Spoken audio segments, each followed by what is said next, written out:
Hi, this is Tony Robbins. Listen, I want to put out this special message to you, an alert, if you will, an alarm, a cautionary tale, something for you to just to consider. Right now, the stock market is, as you probably see, beginning to grow again and expanding, and people are putting money back in the market. And I've had the unique privilege of spending the last 18 years of my life personally coaching one of the top 10 financial traders in the history of the world. This is a man who in 1987, when the stock market crashed its largest single percentage in a day still, he made more money than anyone had in history on that day. He made literally, $500 million in a day. Today that doesn't sound like much when we hear trillions of dollars, but back then that was the most money anyone had ever made in a day. And it was a day when everybody else lost money. So he had the ability to see what was coming, to anticipate it. And he was so effective, the President of the United States called him and said, what do we do? He literally called the market like a week in advance, almost hour by hour with incredible accuracy. He wasn't somebody who just channeled this, he was just brilliant. Unfortunately, after being so accurate, and after kind of like walking on the moon, what do you do after you do that? He lost some of his focus and his edge, and he lost money for many years after that. And I was brought in to work with him to do a turnaround. And I'm proud to tell you that over these 18 years, he's made money every single year that I've worked with him. And in 2008, when many of the hedge funds were losing 30, 40, 50, 60, some of them as much as 80%, he made more than 20% in profit that year, in a year when all hell was breaking loose. So I tell you that because I'm putting out this warning, not because I'm so smart or I have all these answers. I'm not coming to you as a market trader, or a timer, I should say. I'm not coming to you to tell you what to do. I'm just coming to you to kind of say, right now is a time you might want to consider really educating yourself and deciding, is this a time to take some stuff that you've made investments with off the table if they're in the stock market, especially obviously if they're in manufacturing or retail or banking or, God forbid, in the area of home building or housing or something of that nature. I'm telling you this because I want to give you just some things to consider, and then you make your own decisions. I'm not telling you what to do. I'm not a financial planner, nor am I selling you any form of stock. I'd feel bad if I didn't warn you. And when I say warn you on something to consider. I'm not saying this is how it is. I'll give you a little history for 2 seconds.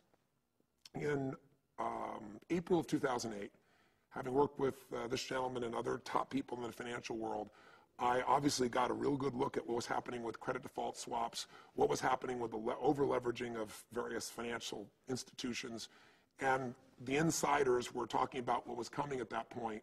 And so I took my best clients, my platinum partners, and I flew them to Dubai and said, listen, you guys, I always bring you the best. I try to give you an advantage in advance of anything that's coming.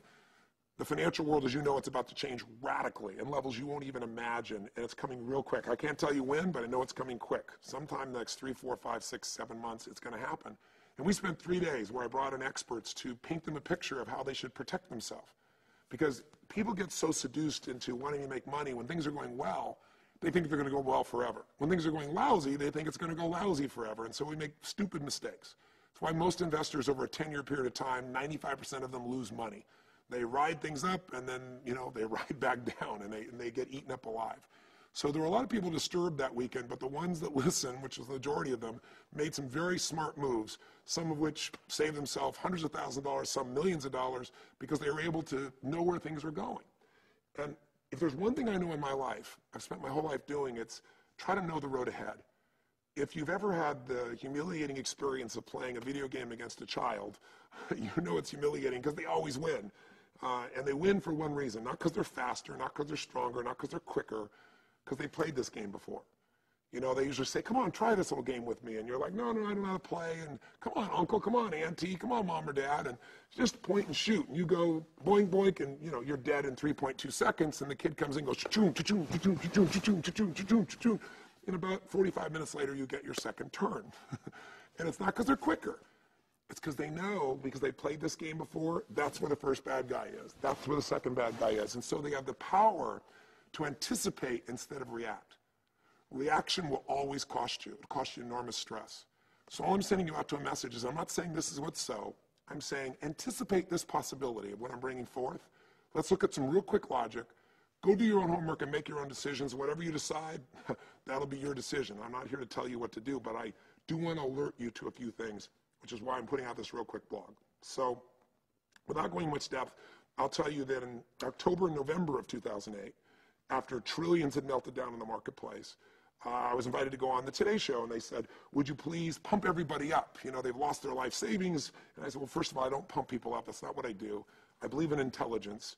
And telling them it's going to get better suddenly is just not true. And I got 3 minutes. So what I try to do in those 3 minutes is share with people that this is a season change. This is winter.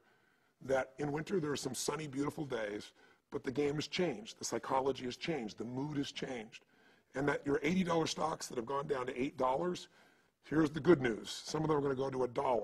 Some are going to go to 95 cents. If you look at the history of what happened in the 30s and what happened in the 70s. And I explained, I work with these financial traders, and I said, that sounds even more depressing, but you're going to see some of those stocks that drop down to 75 cents or $1 jump to $5 like that. Some of them will go back to 10, 12, or 15, and you'll see 1,000%, 2,000% returns on your money if you can not be fearful and if you can get things straight. And I said, I'm not pretending to be the perfect market timer, but I think you can know that there's opportunity here. And I said, you'll see it. And sure enough, I can remember exactly when it happened because I tweeted, and it's one of the few times I probably tweeted 3 or 4 times in my entire history to 1.7 million people. I tweeted on March the 2nd of 2009, look for a bottom. I'm not telling you what to believe, telling you to educate yourself, but right now when it looks like it's the worst it could ever be, everybody I'm working with believes the bottom's coming, and sure enough, 7 days later, it happened. I didn't tweet any other time other than that to give you an idea. I'm not telling you this because I'm so smart. I'm just trying to tell you that the warning is probably worth considering. That's all I'm asking you to do. Protect yourself, or consider protecting yourself out of what I'm sharing with you right now. And so, you know, that gives you a kind of a sense of the track record of what's happened. And just now I've been starting to kind of warn people and say, look, we've seen this huge growth up, and now we have some challenges. So you got to look at what's the long-term trend. You might be able to make some more money for a few more weeks or a few more months, maybe even 6 months or 9 months, but maybe it's time to protect your assets a little bit. And if you think the market is going to reverse, and you're a person that wants to take advantage of that, look at the ways you can make money in any marketplace. So let me just give you real fast, first a quick question, what drives the economy? And then maybe 7 things you should consider that might give you a sense that this economy may be getting a lot worse, which my gut is you probably already believe this, before it gets better, so that you can think about how to take advantage. So what drives the economy? Is it interest rates? Interest rates now are incredibly low. They're about as low as humanly can be gotten. If you look at history, Japan brought interest rates down to virtually 0, and they couldn't stimulate their economy. When the mood changes, the psychological mood, when human beings have a different mindset, they behave radically different. That's my expertise. And what I can tell you is that the economy is driven by one thing, spending. If people spend money, then businesses have customers, they're able to hire other employees, they're able to expand, that produces more jobs. The cycle, as you well know, the more demand, the more the economy rises, and the demand is all based on spending. 70% of spending, 70% of the economy, I should say, is consumer spending. Of that consumer spending, you could predict over the last 25, 35, 40 years, a certain aspect of our economy. And that is this baby boom generation, the largest generation in human history, the largest middle class in human history, was able to spend money at different stages in different ways. When they were all babies, you knew what was going to happen. Diaper sales went absolutely berserk because there were more babies than any other time. When they went to school, there weren't enough teachers. When they got in the marketplace, there was a lot of inflation because young people cost a lot to train and they don't add a lot of value. When they got in that range of 35 to 55, which is when you're the smartest, strongest, you can add the most value, have the most history in a company, productivity in this country exploded. Also, they made the most money, and so they spent that money during that time. There is a natural life cycle, maybe different for you and I, the way in which people spend money. They get married at a certain age on average. You and I might be an exception. They buy their first house at a certain time. So young people might be getting an apartment and cheap furniture, whereas somebody who's in their early 30s might be getting their first home after getting married, whereas somebody on average at 47 or 48 years old gets their largest home or their second home. At the ages between 48 and 50, through the last 50, 75 years of history, people's spending tends to top. For one reason, the kids start to grow up. For another reason, they start thinking, I've got to save money for the future. And it drops off a cliff. The spending really tightens up. Well, the baby boom generation is like this pig going through a snake. Wherever it is, it bulges out. Now that they're no longer babies, and they're no longer in school, they're getting old, then that baby boom generation we all know is going to make healthcare, and already has made it, incredibly expensive, and it's going to get worse. So you can predict certain patterns. The other thing you can predict is even without credit default swaps and all the crazy financial leverage that's gone on, this unbelievable credit, explosion that we had and this bubble that we had, even without that, the baby boom generation, the older ones are turning 65 and the younger ones are 48, 49, and 50. They right now would be starting to become savers anyway as a rule. You and I might be different, but as a generation. When that giant pig stops spending less money, then there's less opportunity for companies to profit. There's less opportunity for jobs. Everything starts to shrink. And the generation that follows it much smaller. But you got to throw on top of that we've just gone through two of the biggest bubbles in history. One of the biggest real estate bubbles and one of the biggest stock market bubbles in history is blowing up right now. So as a result, consumers are fearful. And when that mood changes, their spending changes. When they stop spending, the economy goes into a shrinkage. And that's what we're seeing happen. And the government is trying to spend money and stimulate us to spend money, but it's not working. And so you have to decide if you think that companies can continue to profit by continuing to cut jobs. We have right now a jobless recovery. We have 8.5 million jobs that have been lost. Now, if you make $150,000 a year, you probably don't feel it because there's only 3% unemployment for people who make $150,000 a year, which is why you probably don't hear much from pundits on television getting too upset about the job situation. The average American, it's a little bit more than 9%. For people in that lower 20% of income earners, it's 35% unemployment. Right now, the average, and I'll give you 7 quick reasons why you ought to consider the economy maybe going to get a lot worse in the near future. Not to make you depressed, because my whole view is if you know where things are going, you can anticipate. You can make more money when things are burning down than when they're building up. You can protect your family. You can even profit during this time if you're smart, if you educate yourself. But if you think out of optimism and delusion that everything's going to go well, or if you think that's what I teach, which is never what I've ever taught. I've always taught to be smart, see it as it is, not worse than it is, right? Figure out how you're going to take advantage of whatever season, whatever cards are dealt you. That's my real philosophy. So I'm just trying to alert you to say, here's 7 things to consider. 1, unemployment right now is at record levels. It's pretty horrific. We're talking 35.2 weeks. We're talking the average person today who's unemployed has been unemployed for almost 9 months, 8 months and 3/4 to give you an idea, 8.3. It's insane. It's insane. And there's nothing to look like it's going to turn this around for the economy. So you've got these huge number of people that are not spending money. They're hanging on to their money, what little money they have. And many are in really, really tough financial straits, as you well know.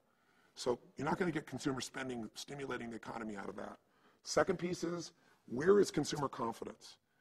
Well, according to just a few weeks ago, the University of Michigan's consumer, the sentiment index, they said that they've seen the single largest drop that they've seen. We've dropped to the lowest level of confidence in consumers' minds since October of 2008 when Lehman was coming across.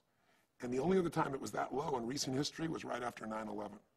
So consumers obviously are starting to feel and anticipate this economy, this spending spree that we've been on, may have stimulated the economy temporarily, but it hasn't solved the problem, and things are going to tighten up, and so consumers are not confident, so they're not going to spend the money. If they don't spend the money, businesses are not going to expand, jobs are not going to expand, the economy is going to shrink.